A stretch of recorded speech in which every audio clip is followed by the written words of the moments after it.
And I think it's really important that founders have that understanding that you can't control what the media is going to write about you.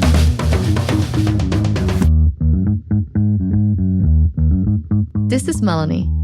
And this is Christian. You're listening to Follow the Gradient, the weekly podcast with actionable insights about how to build a business while staying sane.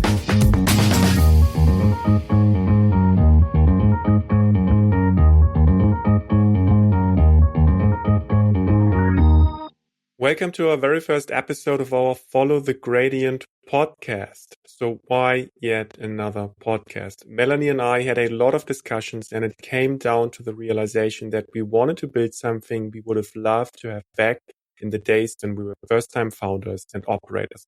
A podcast that offers tangible, real-world advice for navigating the world of tech and entrepreneurship. And we knew that the best way to do that was by picking the brains and talking to individuals who had been there, done that. We felt there was a gap. Too much theory and high-level stuff, not enough practical, proven strategies from founders and experts in the field who could share their real-life experiences.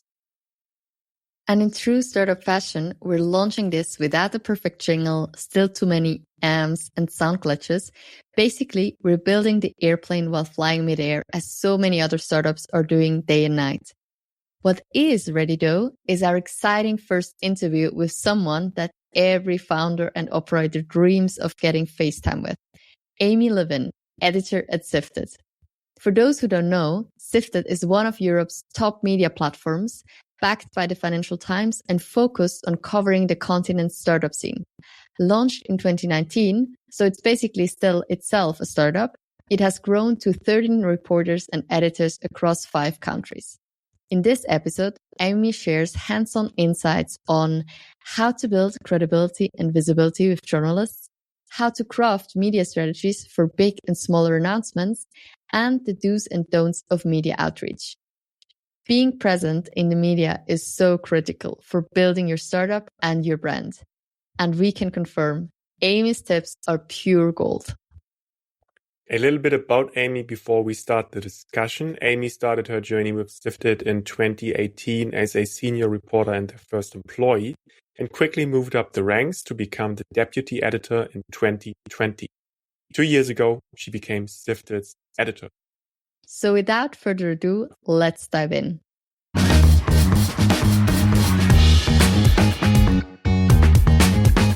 Welcome to the show, Amy. So great to have you here. Before we dive into today's main topic, I'd like to start with a more personal question. There are a ton of topics that journalists can potentially cover. Why is it the world of startups for you? What fascinates you? I didn't set out to write about startups, but as soon as I was covering the world of fast-growing small tech companies, I realized it was a super interesting area to cover because you have on the one hand, the most interesting, most forefront frontier technologies that you can be writing about that could maybe one day change the world, maybe not. And then on the other side, you also have the kind of business of actually running a startup, of taking an idea and a small group of people and turning that into a product that thousands, millions of people use, and all the headaches that come along the way, kind of hiring people, raising money, moving between offices, et cetera, just means you have endless interesting people drama when you write about startups as well. Yeah, super interesting. I mean, for us to just get a view on your day, like how many emails do you actually get per day or per week from founders? And then how many of these emails actually end up being converted into actual stories? So at Sifted, we write between 20 and 30 articles a week. Probably only about 10 or 15 of those are going to be news stories. So really very few of the, funding announcements, for example, that we receive, we're actually going to publish. So I'd say we receive hundreds of announcements like that per week. And it's very, very few that actually make the cut. Yeah, I can imagine. The startup bubble is full of these kind of playbooks, like the sales playbook, the sales playbook, the B2B marketing playbook. How does the modern press playbook look like? And what are you seeing in how founders and VCs are approaching you? And does this also change over the course of a year? Yeah. So I don't think it has changed very much in the course of the 6 years that I've been at Sifted. I think founders and investors are more aware of the idea of thought leadership. You see a lot of people posting on LinkedIn, a lot of people starting their own newsletters, a lot of people writing blogs. And that is a good idea because, one way to get a journalist's attention is to email them or pitch them at an event. A better way is for you to be already on stage or already writing interesting things, or to be honest, just doing interesting things that we then hear about. So if you're putting yourself out there, you're maybe more likely that a journalist is going to come across you, learn about the work you do, learn that you have a really interesting opinion on XYZ topic, and know to get in touch with you for an interview when relevant. Yeah. Specifically on that, given that you guys get so many emails and that there is, as you said, right, there is kind of a flood of people reaching out to you and reaching out to the world. What is actually, from your perspective, the best way for founders to reach you? Like, what's the kind of best pitch talk track to you so you actually respond and pick up on that? Yeah, I think the important thing to know is that reporters are humans, and like everything, it's a kind of relationships game. So, and I'm sure this works exactly the same way with investors. If you get in touch with them totally out of the blue, they've never heard of you before, much less likely to kind of immediately turn into a check or an article. So, if you are a fintech, there are not that many journalists in Europe who are closely following your sector. So find out who they are, go to an event like Money 2020 or, somewhere where a lot of them are likely to be. Try and meet them early on in your journey.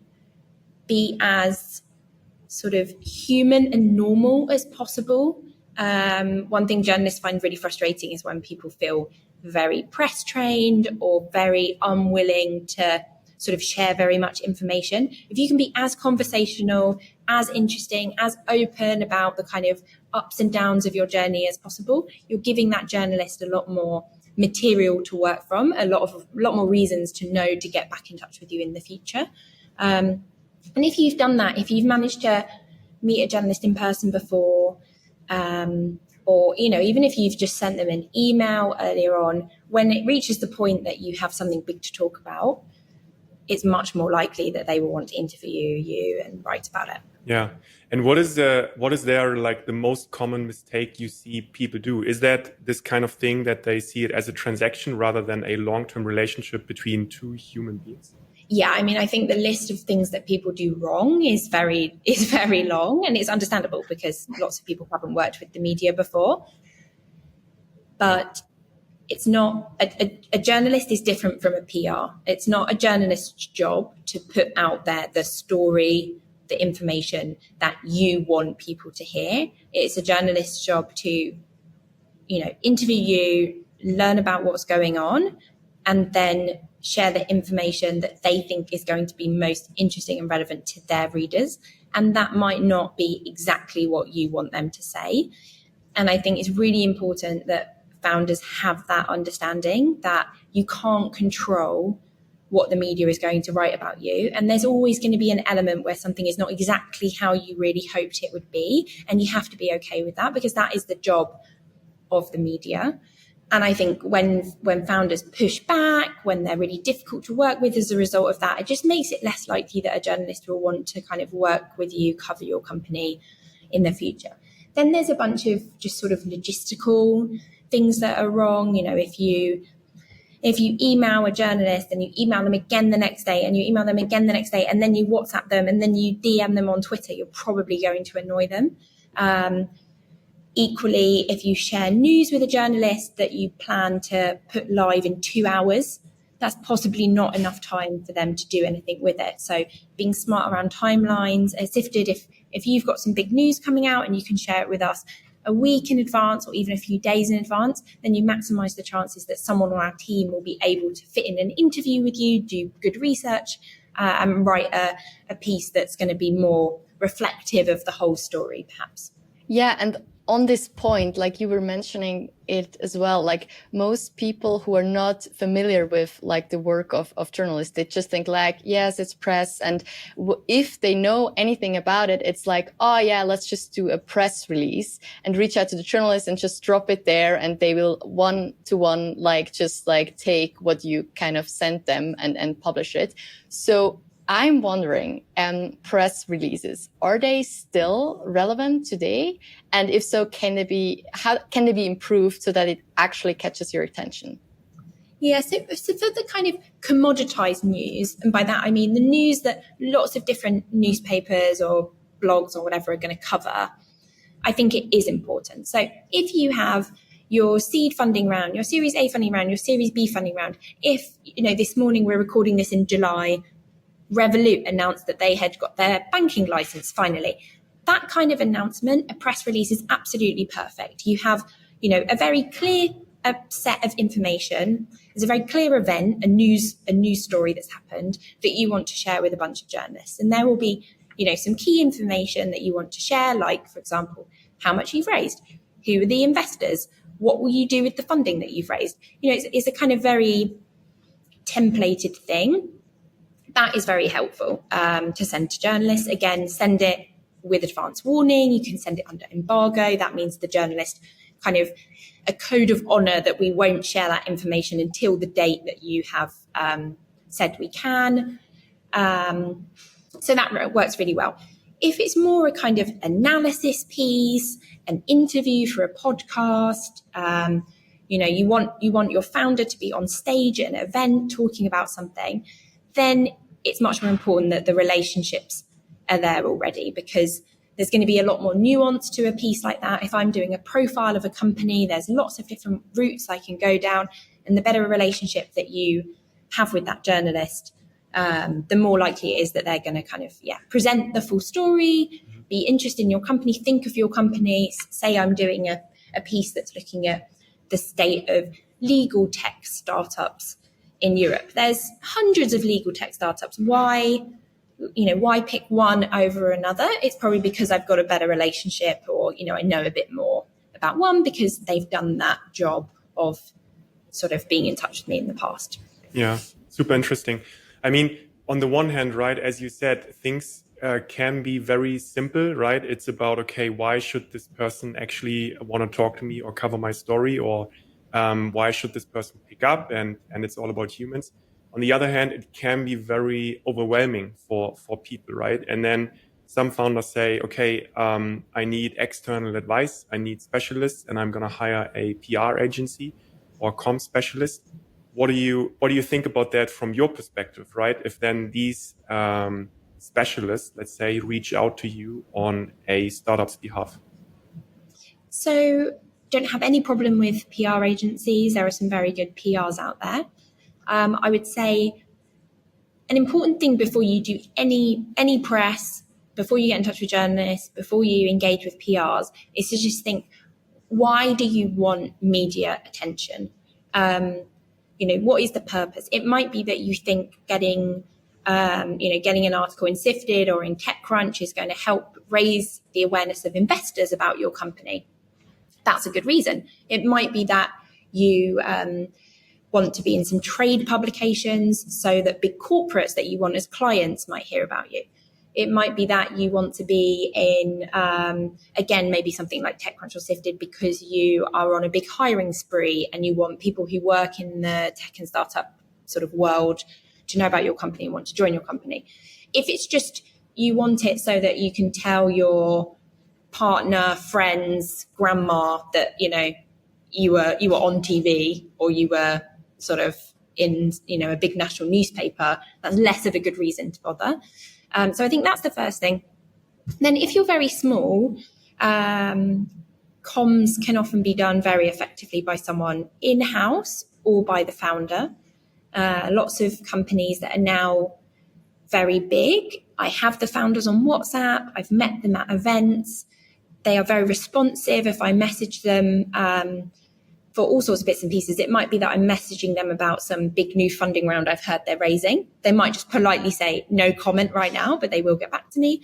Or it might be that I'm messaging them about hiring challenges that Series B companies have, for example. And so sometimes it's very beneficial for, especially in the early days, the founder to be doing some of that relationship building with, key journalists for the long term. But equally, it does take time, and there is expertise to it, and that's where PRs can be really helpful. I would say if you're choosing a PR firm, make sure you do your due diligence like you would with anyone. So find out who else have they worked with. Have they worked with any companies that are similar to yours, both in terms of stage, sector, the kinds of publications that they kind of, ended up getting stories, articles in, and make sure there's a good fit there. If it's a company that currently does press for Coca-Cola, it's probably not going to be also the same PR agency that's going to do a good job of doing the comms for you. What I'm wondering is, let's imagine I'm a founder and I'm kind of in the process of raising a Series A, and things went super fast, right? And I haven't really built up a relationship with journalists or reporters. I don't know what to do, but I know, okay, we want to have a press release which is working for us in 4 weeks, and we want to maximize our outreach given on what we have and the situation we are in, right? What advice would you give these people, what they could do, given that they maybe haven't built the relationships in the last 2 or 3 years?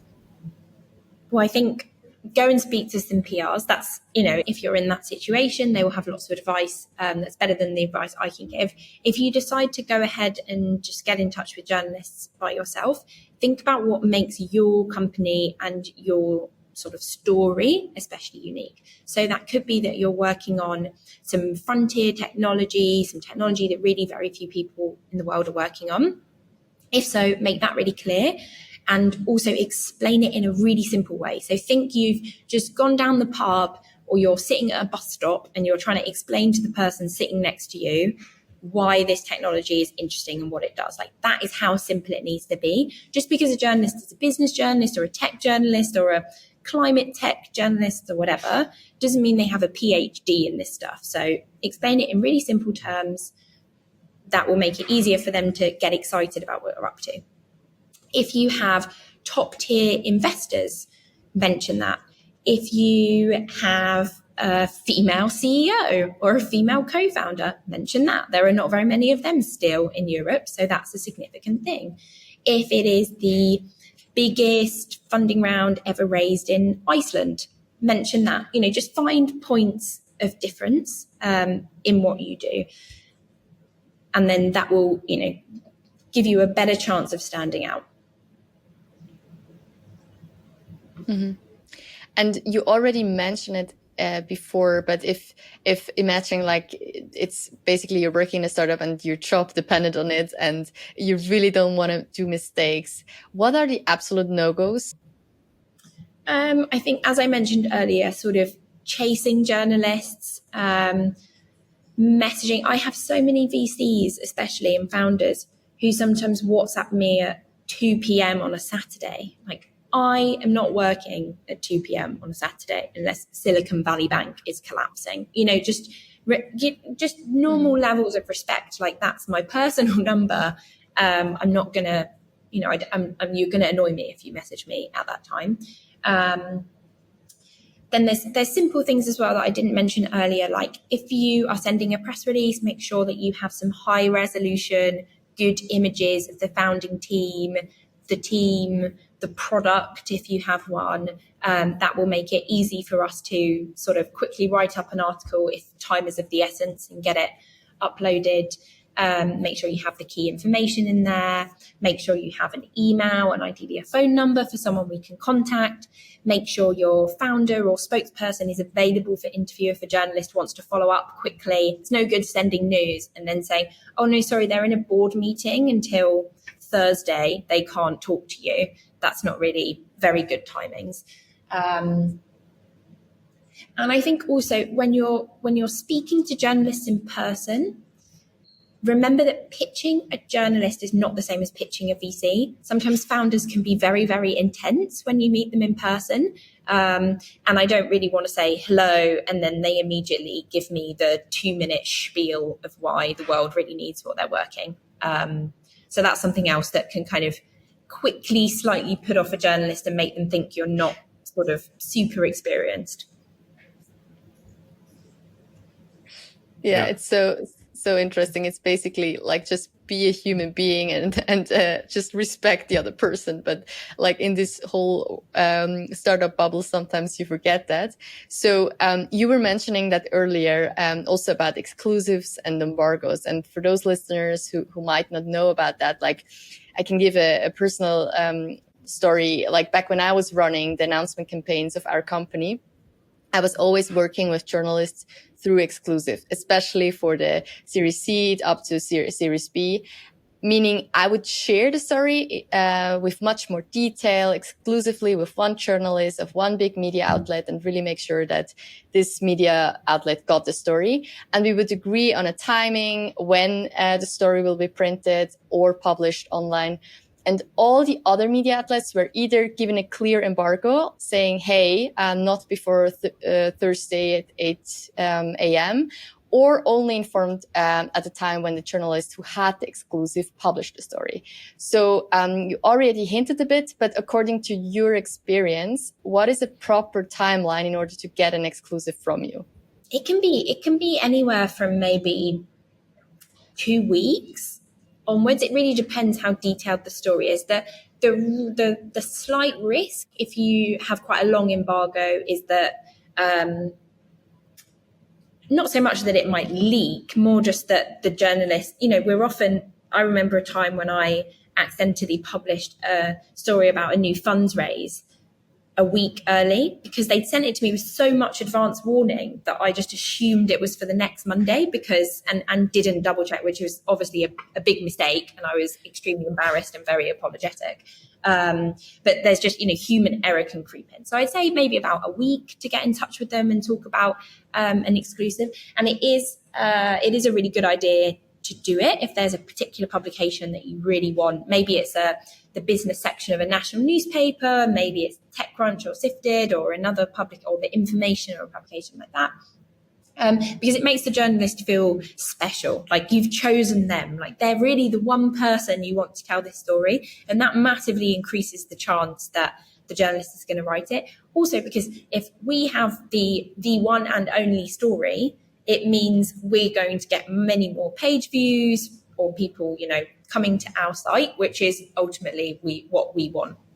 And maybe a follow-up, like more detailed question, like what I have seen. So when we did the announcements, we, for example, once had CNBC in the States or once we had Bloomberg, and sometimes they would agree that, yes, they have the exclusive for the English version. But for example, as we were also very much in the like Germany, Switzerland and Austria, they allowed us to give kind of the exclusive to a local media. How do you view that? Is that a go, or do you say no, either it's fully exclusive or not? No, I think that's often quite a good idea, especially if the audiences are slightly different.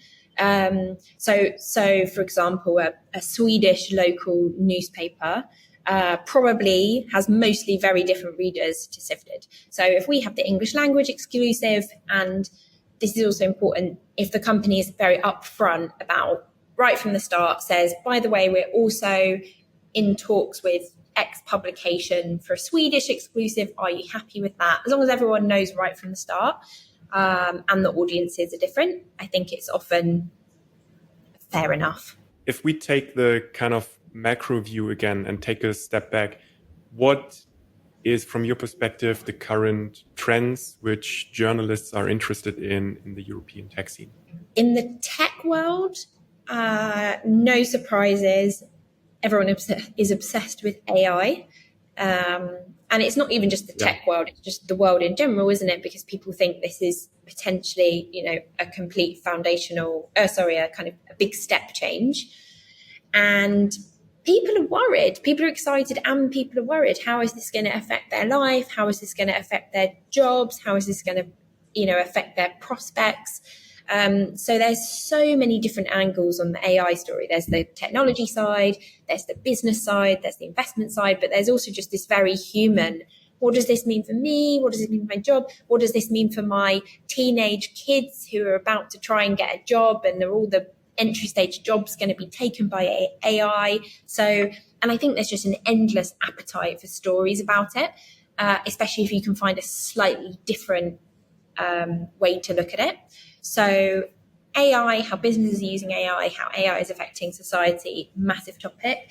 The other one in the tech world, but again, sort of also across society in general, is climate tech. How are we adapting to a changing world? I think every time there's a record heat wave or a record rainy season, or somewhere's especially snowy or whatever, it makes us all think about this. How is the world going to change? And obviously climate tech companies can play a big role here. And those are also the areas where we're seeing most investment in European tech at the moment. And there's a kind of old journalistic mantra, which is follow the money. Wherever the money is going is where there's a lot of kind of interesting things to uncover. So those are the two big topics for us. A key moment, and this is also from personal knowledge, for any person who works in comms, is the moment of crisis or negative press. And how, according to you, should startups handle negative press or a crisis situation? I think the first thing is, do not stick your head in the sand. Like, this is not going to go away if you just ignore it. We've in the past, I think we've published some opinion pieces about this on Sifted, but if you speak, again, this is where working with a PR or comms professional can be very good, especially if you're in the kind of sector where if something went wrong, it would probably be big news. So I'm thinking of transport, I'm thinking of health, I'm thinking of finance. If you're a digital bank, you probably need to have a plan in place in advance for if you get hit by a big case of, a big fraud or a big scam or something like that. So a good idea is to have a bit of a kind of crisis plan in place.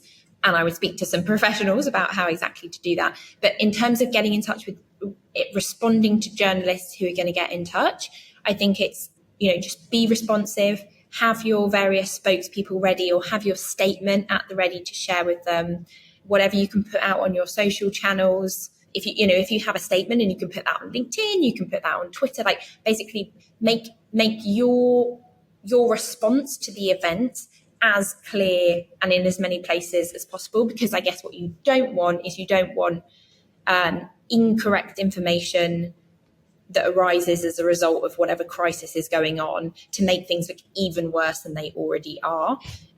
So I think it's just communicating. Communicate is the most important thing, and don't pretend it's not happening. That's a bad idea. Totally. And can you think of an example where a startup really turned around maybe a negative situation or a negative press? An example isn't springing to mind, but I think an important thing is, again, it's about relationships, isn't it? And if your CEO goes on Bloomberg TV and seems, extremely repentant about whatever has happened, that's much better than they don't do anything at all, and no one hears from them. So I think it's take the opportunity to probably reinforce some of the key messages about who you are and what you do and what you want to stand for. Make it clear sort of how you dealt with the problem, what you've learned from it. I think that's all important. It's about turning something that can be damaging to your brand, and maybe at the best getting sort of other opportunities out of it.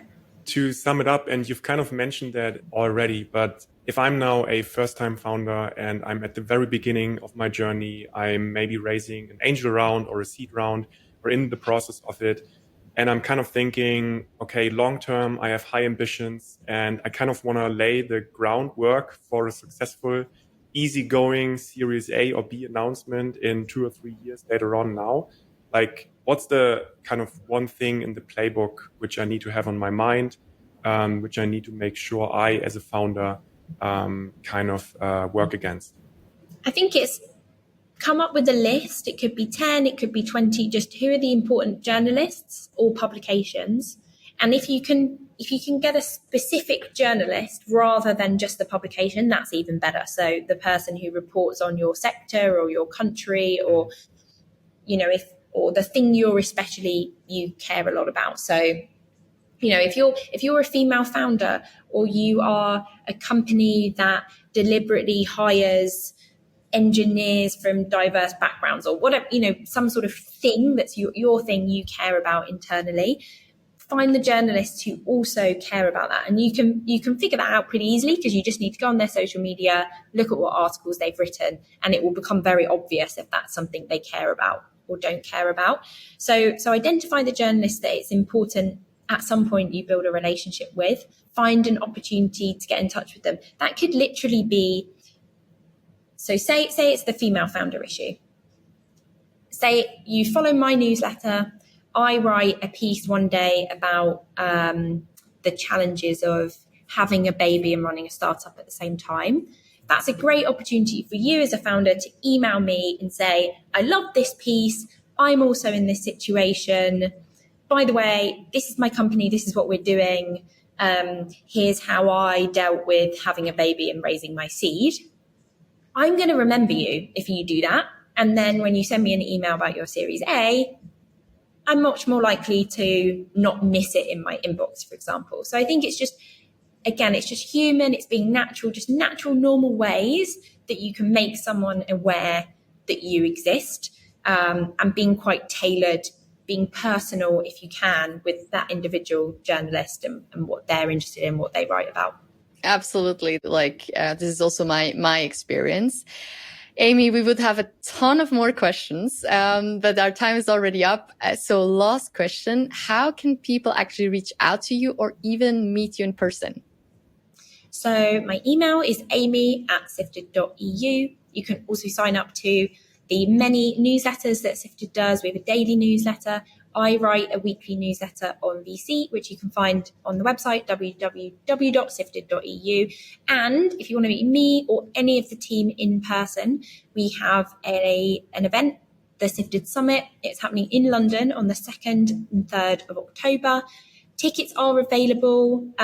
We have cheaper prices for startup founders and operators, and the whole Sifted journalist team of 13 of us from all over Europe will be there. So if you can come along, you can meet us there. There'll also be loads of VCs and also lots of founders at a kind of later stage sharing their wisdom.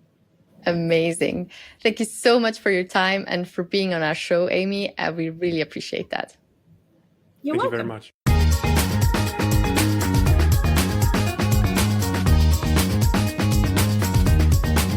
This was it, our first episode of Follow the Gradient. And now we would love to hear from you. How did you like it? What should we improve? Do you have any suggestions, ideas, or dream podcast guests? Please let us know.